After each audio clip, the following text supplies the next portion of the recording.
On this episode, we talk about pedestrians with the mayor of Salt Lake City.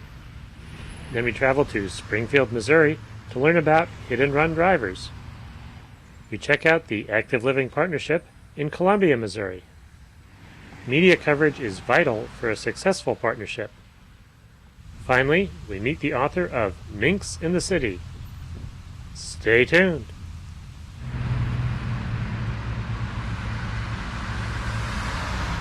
We're in Salt Lake City talking with Mayor Rocky Anderson. How long were you mayor before pedestrian safety caught your attention?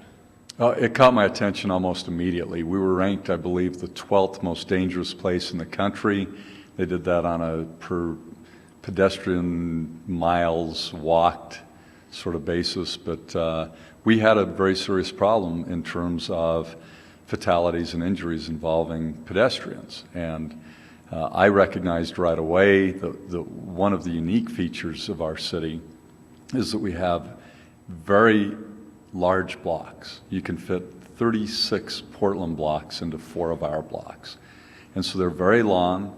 We have a lot of mid-block crosswalks, so you don't have traffic lights stopping traffic as people are going across the street. And then we have very wide streets. So as people are walking across the street, motorists don't see them. I knew something had to be done. It wasn't long after I was elected that I saw a man who was a victim of a hit and run laying out in the middle of a crosswalk in our downtown area.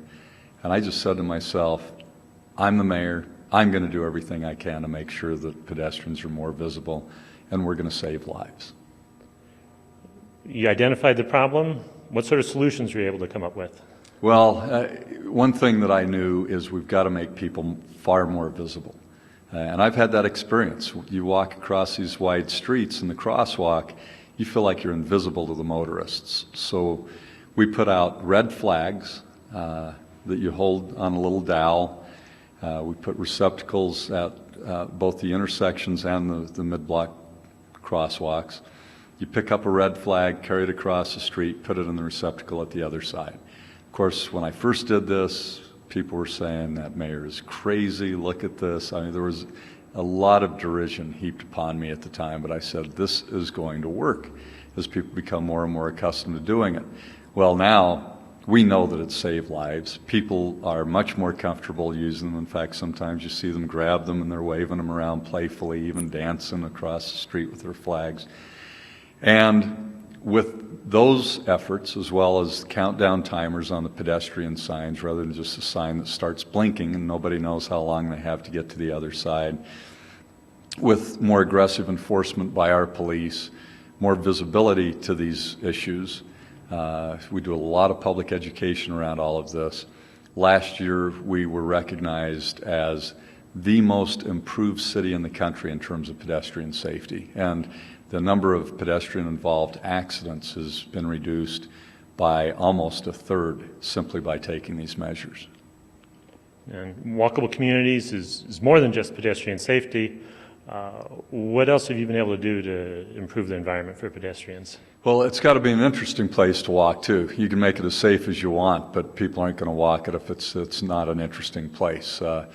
I forwarded to our council what we call Walkable Communities Ordinance, and that is a requirement that in certain areas we require that buildings be built up to the sidewalk. We've got way too many places, and you see this all across the United States, this sort of strip mall design where you have a sidewalk going down with a big asphalt road on one side and then a big asphalt parking lot on the other side with the buildings down a ways, nothing. I mean, you just feel like you're out in this asphalt wilderness walking down the sidewalk.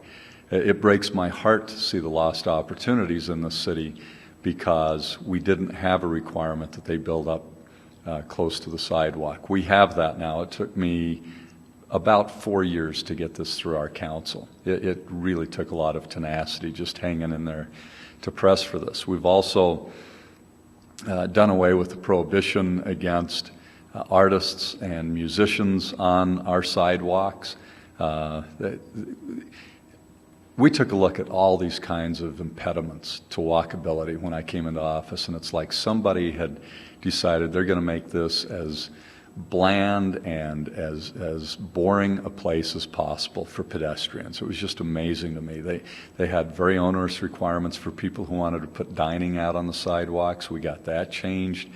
Now, instead of making it difficult, we really encourage people to bring dining out onto the sidewalk, and we see it all over our city now. As I said, we encourage artists and musicians. We changed the landscaping requirements on parking strips so that it can be far more interesting landscaping. We've changed the signage prohibitions along in our downtown commercial areas so that it can be a lot more interesting signage. You know what happened, I think this is very common around the country, is it used to be very garish neon signs, and they overreacted to that in policy making and required all the signs to be up flat against the buildings, and it became very boring, actually, in a lot of retail areas. So we're just trying to take a look at all of the pieces, see how they all fit together, and make the changes that will really enhance the walkability of our community. Also providing basic services within walking range so that people aren't going to be automobile dependent. And then, of course, transit plays a huge role in this. We now have a really great light rail system. It's going to keep growing and growing. I think it'll be one of the finest, most comprehensive regional mass transit systems in the country. But people will walk a few blocks to get on light rail, to get on commuter rail, to catch a bus, as long as it's convenient and it works out with people's schedules. And we've worked very hard to bring that kind of a transit system to Salt Lake City. So again, it's all fitting together beautifully. It's a far more walkable community in terms of finding what you need within walking distance, being safe, being interesting, but we've still got a long ways to go, and we're going to continue with that progress. Now, where does the concept of a walkable city fit into your broader vision of a green city? Well, again, when you talk about putting all the pieces together, all of this falls under the umbrella of quality of life. Getting exercise, people who are sedentary, who don't walk, they face all sorts of health problems. They face social isolation. We know that for personal health, mental health, physical health, it's a good thing to be able to get out and walk. But also for the environment. We have some real air quality problems, and it's almost all because of the automobile dependency. We also, as we provide more transit opportunities, open up opportunities for a lot of people who can't or don't want to get around by automobile. And so it's really building better community, better quality of life, a healthier, safer quality of life. And we've seen those changes in remarkable ways with a more walkable community here in Salt Lake City.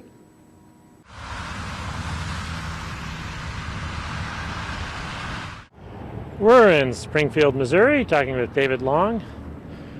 What was your first experience with a hit-and-run crash?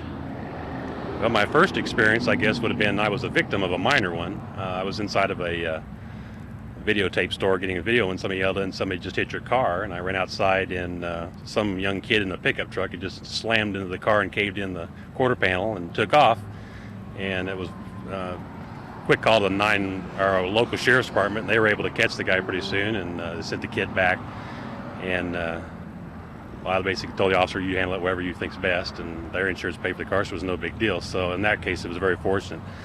My reason for starting deadlyroads.com, though, was much more tragic than that. I was at the time I was a Florida Highway Patrol duty officer, which is the dispatcher for the Florida Highway Patrol, and I was on my way to work at about 4 o'clock in the morning, and it was a kind of a quiet rural street, I guess urban street, but it's very dark. And as I was proceeding down the road, I saw something in the road coming up, and it just didn't seem right. And as I swerved around it, assuming it was probably a dead animal or a sack of garbage or something somebody thrown out, I realized that was a human being. And I stopped and went running back, and there was a couple of girls that were heading down that morning to buy concert tickets, so they were up earlier in the morning. and their headlights were basically on the lady, and we called 911. So that was the reason why I started it. I think it was self-therapy at first. I just couldn't believe that somebody could actually hit somebody and leave them dead in the road and just drive off like nothing had happened. So I think that I started the website initially probably more of therapy than anything else. And what is undeadlyroads.com? Deadlyroads.com is basically a web memorial. It's to serve two functions. It's a memorial to all the people that die each year to hit and runs in hit and run accidents, and probably more importantly, it's to bring a public awareness that there's a big problem out there. I don't think people realize that there's at least about 1,500 people a year, that's 1,500 every year, that are killed in hit and run accidents by hit and run drivers, whether they be a pedestrian, they might be a passenger in a car, they might be a driver in a car, but 1,500 a year, that's about 4 a day. So that's 4 people every day are getting killed by a hit and run driver, and it's really to raise public awareness. This is a big problem that we need to be dealing with. I think our government right now, after 9/11, would be absolutely freaking out if they knew they had 4 people getting killed every day by terrorists in this country. I think they would be, I don't know what they would do, but you can see exactly how much money we're spending on that problem right now, and we're not having 4 people killed a day. And is this a moral problem or a legal problem? What's going on here? I think it's a little bit of both. Obviously, it's a moral problem. Our morality, some people's morality today is right is whatever's right for me and wrong is your problem. Or right is what benefits me and whatever's wrong is your problem. It's not mine. I think that problem has always been around, and I think since hit and run accidents are up 15% in the last 5 years, I think it's becoming a more common morality problem. I think from a legal standpoint, I think there are things that we can do to prosecute. I'm not necessarily sure there's things that we can do to slow down hit and runs. I think we have to be more consistent in our sentencing. Right now, the MAD, Mothers Against Drunk Driving, has been very, very effective in lowering this legal limit for intoxication to the .08. And I think they've done a wonderful job on that. The problem with that is there's a lot of people out there now that don't know or do know that they're driving intoxicated, and they know that it's much more difficult for local law enforcement and the prosecutor to charge you with the charges you're going to be hit with as a drunk driver if you're not there. Prosecutors have a hard enough time against a good defense attorney proving you were drunk, even if you're standing there on camera in a police camera blowing and it's hard enough for a prosecutor to prove that you were drunk even then. It's very, very difficult when you're not at the scene when they arrive. So that's a real problem. And Mothers Against Drunk Drivers recognize this, and I think they're even looking at this problem as something they need to start addressing, because the way the laws are written in most states right now, it almost encourages drunk drivers to flee the scenes. So they take their chances. People might flee because they were drunk and are concerned about the consequences of that. What are some of the other reasons why a driver might leave the scene of a fatal crash? On the website, I call it DUSA, Driving in the USA. D stands for basically driving impaired, which I believe is by far the biggest problem we've got out there. Driving distracted and driving just drowsy. Distraction is becoming a bigger and bigger problem. U stands for unlicensed drivers. That can be from the spectrum of illegal immigration who can't get a driver's license to those who have had their driver's license suspended or revoked for whatever reason. That is a prosecution that's very difficult for the judiciary system to handle. They don't really know exactly how to handle that directly. S is basically status. The driver may have a status that they want to protect, secret to keep. They may have somebody in the car they really don't want being on the 6 o'clock news. Status would be somebody like maybe a congressman or a future congressman who might flee a accident. It might be a priest. We recently had a case of that. Somebody who's got something that they don't want. That they want to keep what they've got.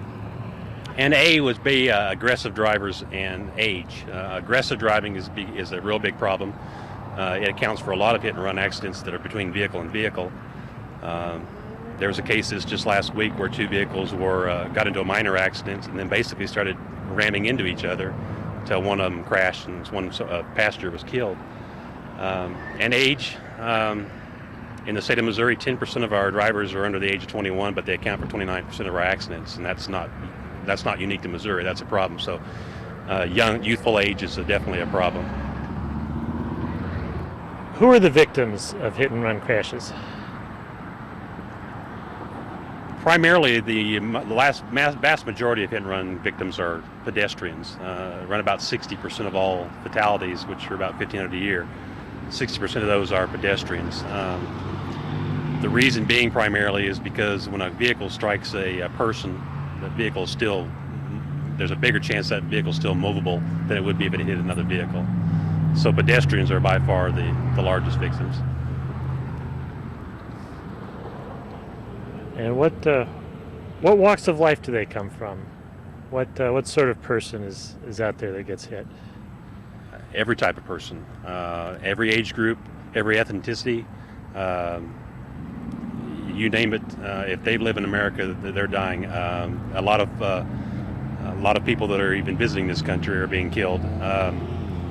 We've got anywhere from just in this last week, we found reports of a 3-week-old baby that was thrown out of a car that was struck by a hit-and-run vehicle, all the way up to, I believe the oldest last week was an 85-year-old World War II veteran that was struck, and in that particular case, there's a $50,000 reward in that day. So I've seen circuit court judges, tons and tons of children, far too many children are being killed.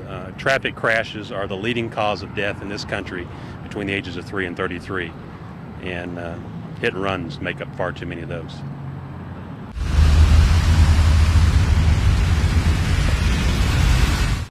We're in Columbia, Missouri, talking with Chris Walthall, who's Assistant Director of the Active Living by Design project. Who's in your partnership for the Active Living project here? We have several people in our partnership, starting with departments from the state of Missouri, University of Missouri, City of Columbia, the Columbia School District, and private businesses and not-for-profit businesses. So what sort of things have been included in your project here in Columbia? Well, one of our focuses is on the walking school bus that we just started our pilot program in April, and it started with 3 of our 4 project schools, and we had 1 outside our project school, and it turned out to be a great success. The kids had a lot of fun, and they had so much fun they continued it on past the pilot program period. What is a walking school bus, and what's involved in getting one organized? Well, I, unbeknownst to myself, started one when I started walking my son to school 4 years ago when he was in 3rd grade. The mayor had started this challenge to get people out walking or biking and getting to their destination under their own steam, and asked me to be on his committee. And I told my son, if I'm going to be on this, I better start walking the walk. So I said, we're going to start walking to school. He went to school about a mile away from here, and we live on a very busy road, but we do have sidewalks all the way, and so I would walk him to school every day and pick him up every afternoon, and his friends would see us doing this, and they would be stuck on the school bus and said, I'd like to do that. And so then I programmed all their moms' phones into my phone, and so at the when I went to pick up my son, whoever wanted to go with us that day, I would call up the parents and say, is it okay for Ryan or Pete or whoever to walk home with us? And they would agree, and that kind of started my own little walking school bus, and it became official when we received the grant a few years ago from the Robert Wood Johnson Foundation. Now what are the benefits of a walking school bus? Well, the main benefit I found when I started walking Jake to school was he was getting a little chunky, and I was as well, and so we basically lost 40 pounds that first year and gained 10 pounds of muscle. My favorite part of it was getting to spend time with Jake, because in the busy world where you work every day and everything, it was quality time I got to spend with him. So what are some of the other projects going on here in the city? Well, in May, we do the Mayor's Challenge Bike Walk and Wheel Week, and that started 4 years ago, and it's gone from 700 up to 1,400 people this year. I think it was 1,700 people we had participate this year. And we try to encourage everybody to bike, walk, or wheelchair to their destination anytime during that week. And it ends on the Friday when we have breakfast stations set up all over town, and whoever gets there under their own steam gets a free breakfast and a free t-shirt. And you mentioned it's the mayor's project. What difference does it make to have the city backing you on something like this? Well, it's very helpful because they have a lot of resources available to us, like the health department and public works. They get to hear a lot of suggestions as far as where sidewalks are needed and where the hazards are as far as bad intersections, unsafe intersections, and the planning department, so that when they plan new neighborhoods, they can plan those neighborhoods according to make it safer and more user-friendly for walkers and bikers. And you still have a few years to go under the 5-year Robert Johnson grant. If I were to come back at the end of the 5 years, what would you hope that I'd see? Well, we have a project area that we work with, and what we do hope to see is sharing our knowledge with the rest of the city that's not in our project area, and hopefully seeing all those other schools participating rather than just the 4 elementary schools that we have doing it.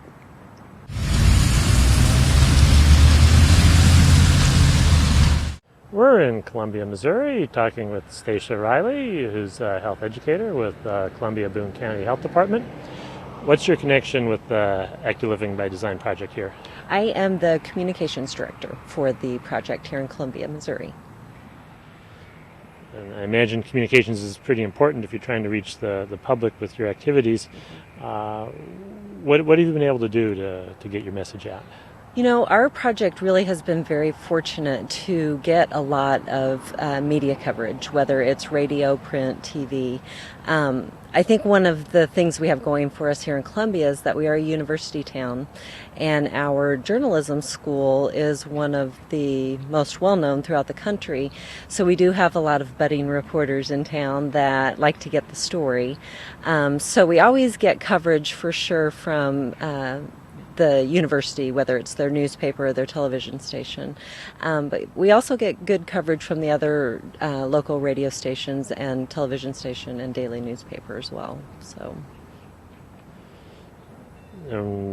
would some of this coverage be sort of general coverage on the issue, or does it tend to be focused on particular events you're having? You know, it really seems to be focused on the events that we have, because we've made personal contacts with a lot of folks that work at the different stations or at the different newspapers, and so we can call them personally and say, hey, we have this particular project going on or this particular event on a certain day, and more often than not, we'll have at least one reporter there, if not a couple from different venues that will come to get the story on the issue. So, yeah, we're fortunate. And this is going to be a 5-year project. What sort of challenge are you going to have keeping the story fresh at the end of the 5 years as opposed to in the first couple of years? Well, you know, we actually have already kind of run into that, because we're thinking, you know, we're trying to look at the new, fun, exciting aspects of our project in order to keep people interested. And as Chris had mentioned, we have the Walking School Bus program, which is kind of starting to really blossom, and people are really interested in that. The kids who have been participating, I think, are making their parents more interested. So we try and capture the fun aspects of our programs and get those out there so that the public stays interested. Because sometimes talking about sidewalks and streets gets a little boring and monotonous, and some people just don't want to hear that. But if you can work the kids into the story, it seems to work well.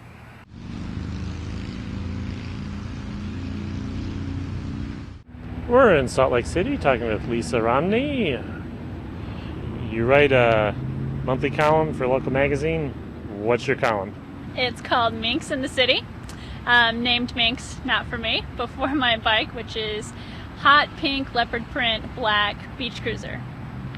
It must stand out when you go riding around the city. I hope so, both for liking the attention and to keep me safe.